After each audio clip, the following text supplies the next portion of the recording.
Hello guys, मैं हूं आर्यन।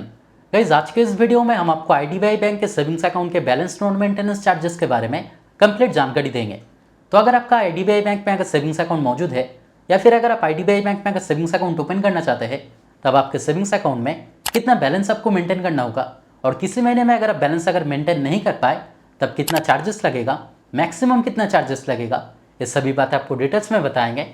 लेकिन इससे पहले अगर आप इस चैनल पर पहली बार आए हैं तो काइंडली चैनल को सब्सक्राइब करें और वीडियो को बिना स्किप किए एंड तक जरूर देखें।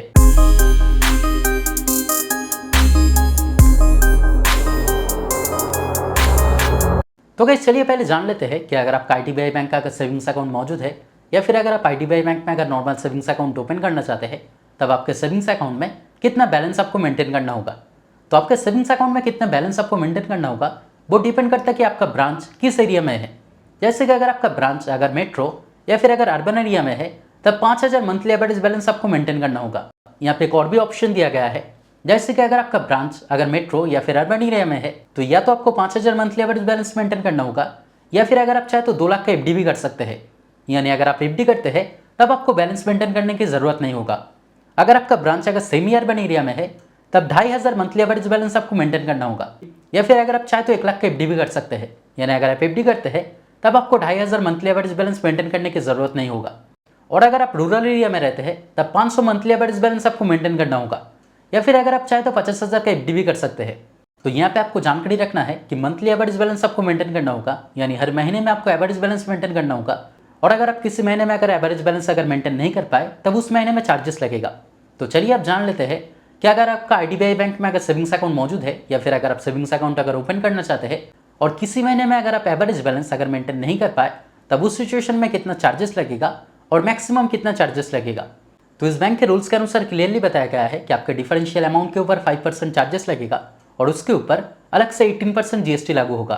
तो इसे एक एग्जाम्पल के तौर पर समझते हैं, जैसे कि अगर आपका मेट्रो या फिर अगर अर्बन एरिया में अगर ब्रांच है तब उस सिचुएशन में 5000 मंथली एवरेज बैलेंस आपको मेंटेन करना होता है। लेकिन किसी महीने में मान लीजिए कि अगर आप 5000 के जगह अगर कुछ अमाउंट कम मेंटेन कर पाए, जैसे कि मान लीजिए कि अगर आप 5000 के जगह अगर 3000 मंथली एवरेज बैलेंस मेंटेन कर पाए तब 2000 जो बैलेंस आप मेंटेन नहीं कर पाए उसे डिफरेंशियल अमाउंट कहा जाता है। तो इस एग्जांपल के अनुसार अगर आप मेट्रो या फिर अगर अर्बन एरिया में रहते हैं और अगर आप 5000 की जगह अगर एवरेज में 3000 मंथली एवरेज बैलेंस मेंटेन कर पाए तब उस सिचुएशन में 2000 जो आप बैलेंस मेंटेन नहीं कर पाए उसके ऊपर 5% चार्जेस लगेगा। जैसे कि 2000 का 5% यानी 100 रुपया चार्जेस लगेगा और इसके ऊपर अलग से 18% जीएसटी लागू होगा। यानी इस सिचुएशन में आपका टोटल चार्जेस लगेगा 118 रुपया का।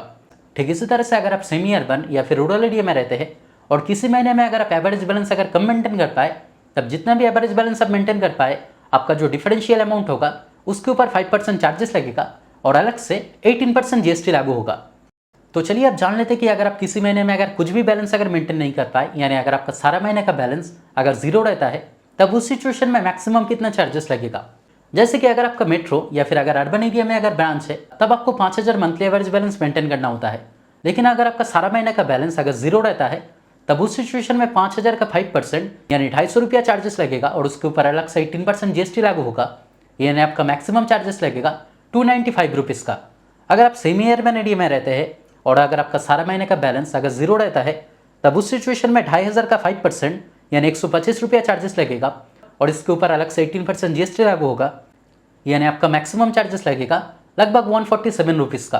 और अगर आप रूरल एरिया में रहते हैं और अगर आप किसी महीने में अगर कुछ भी बैलेंस अगर मेंटेन नहीं कर पाए तब आपका मैक्सिमम चार्जेस जो रहेगा वो 500 रुपया के ऊपर 5% चार्जेस लगेगा, यानी 25 रुपीज़ चार्जेस लगेगा और इसके ऊपर अलग से 18% जीएसटी लागू होगा। यानी आपका टोटल चार्जेस लगेगा लगभग 29 रुपया का। तो दोस्तों, आज के वीडियो में इतना ही। उम्मीद करते हैं वीडियो आपके लिए हेल्पफुल रहा। अगर फिर भी कोई डाउट रहे तो कमेंट करके ज़रूर बताएं, मैं आपका कमेंट का रिप्लाई ज़रूर करूँगा। और अगर वीडियो पसंद आए तो लाइक और शेयर करें और इस तरह के वीडियो देखने के लिए चैनल को ज़रूर सब्सक्राइब करें।